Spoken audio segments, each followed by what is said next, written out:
You're listening to your number one station, RX Radio. How are you doing this beautiful Tuesday? It is the 20th of December. Christmas just 5 days away, and there's a lot of excitement in the air.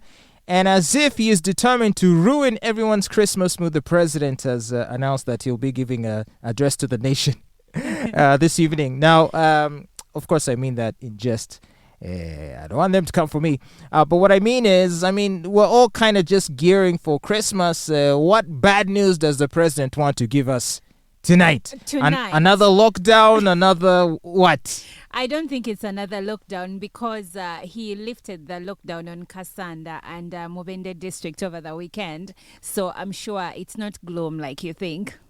Well, hopefully, there will be no further bad news. It's been a tough year. We've been through a lot, and we've had to contend with so much difficulty and so many challenges that we could use a break.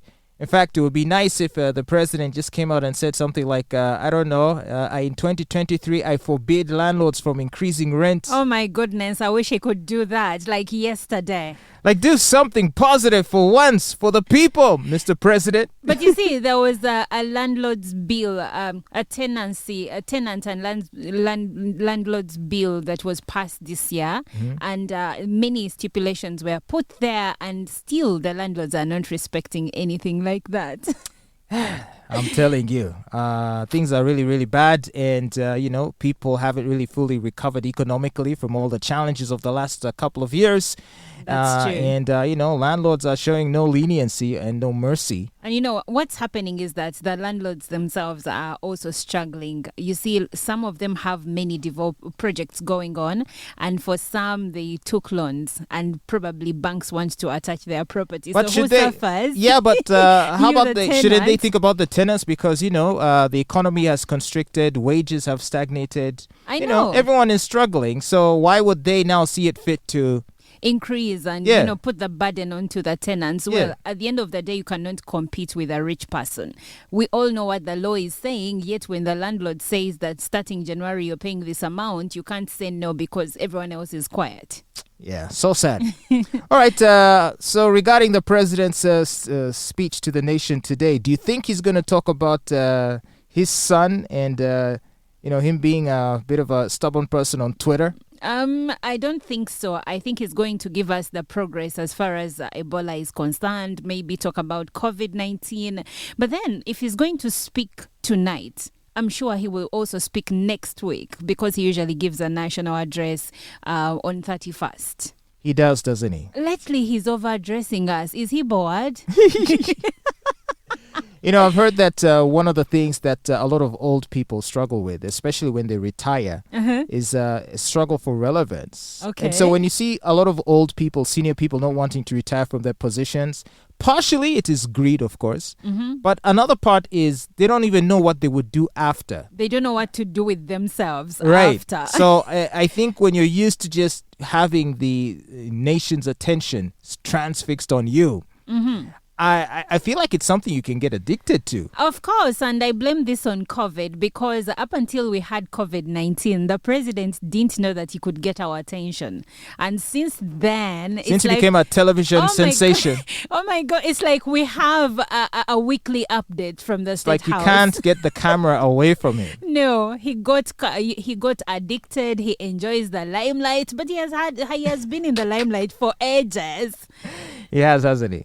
Okay, so Ebola, COVID, those will obviously be points that will be raised. I'm not sure he'll have anything positive to say about the state of the economy. That one, he never says anything. The last time he addressed us, which was just a few weeks ago, by the way, he kept saying, the economy, things are tough, but they will get better. Don't worry. What about his recent working trip to the U.S., where he attended the African Leaders Summit? Right. And, I saw that and I was kind of amused because it just seemed wrong that African heads of state all had to fly to the United States to discuss matters affecting Africa. It felt like colonialism. in one way. You know, like we're all gathered at the US to discuss matters of Africa. Africa. But they had to, because look around you and tell me who finances the budgets of most African countries. It is mostly the United States, the United Nations development agencies. And then when the person who pays you calls, you get up, you pack your bags, and go meet them. I mean, you'd never expect us to summon Biden. Why would you summon Macron? Biden? Because Biden doesn't feed you. Rather, you don't feed him. He butters your bread. We'll never expect Western heads of state to converge at the invitation of an African leader to come and discuss their issues. No. But for us, we go running because you're not independent. We're really not.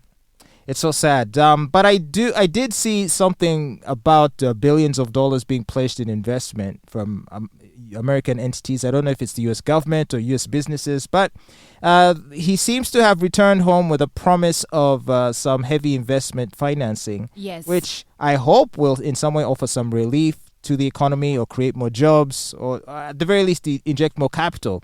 And actually he also said that there was a conclusion on the financial investment decision regarding the refinery of our oil, the construction of the refinery. So I think that is good news. Wait, I thought they were against fossil fuels. That's the Europeans. Some Europeans were against. Actually, America has been non-committal regarding that.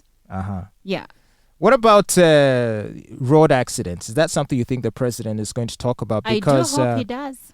Because the other day, an MP, the member of parliament for Serere County, Bishop Patrick Okabe, he died in a motor accident. Yes. And then did you see that other accident of a bus colliding into another passenger car in which 4 people were killed? And the 4 people were siblings. So they all perished. They died on the spot. All of them in one go. Can you imagine if you're the parents? I can't even imagine. And now the MP, when he passed, he died on the spot. His wife died shortly after reaching hospital. And then when the mother of the MP had the news, she collapsed and also died. What? Yeah. This is so terrible. So he ought to bring it up. He ought to try to encourage people to drive safely and carefully. But don't you think that we have reached a moment where, okay, fine, it's good. It's a good message to tell people to drive carefully. But when do we hold the government accountable as far as poor road infrastructure is concerned? Because some of the accidents on our roads could be avoided if we had good roads. I would think more of the blame would go to the motorists. I'm sorry. And this is not to excuse the government, but I mean, I feel like a lot of if there was no overspeeding to the extent that there is, I think people would be able to mitigate those circumstances. Like if all of a sudden you realize there's a ditch, there's a pothole, okay, you have time. You're not going too fast maneuver. That you can't stop or you can't navigate properly. And because that's what you get. A lot of these accidents, it's someone trying to overtake. I know that. But for instance, the accident that killed the MP, the truck veered off from its lane into the lane where the MP was, and they were on a highway. And you'll find that probably the truck driver was trying to avoid a ditch.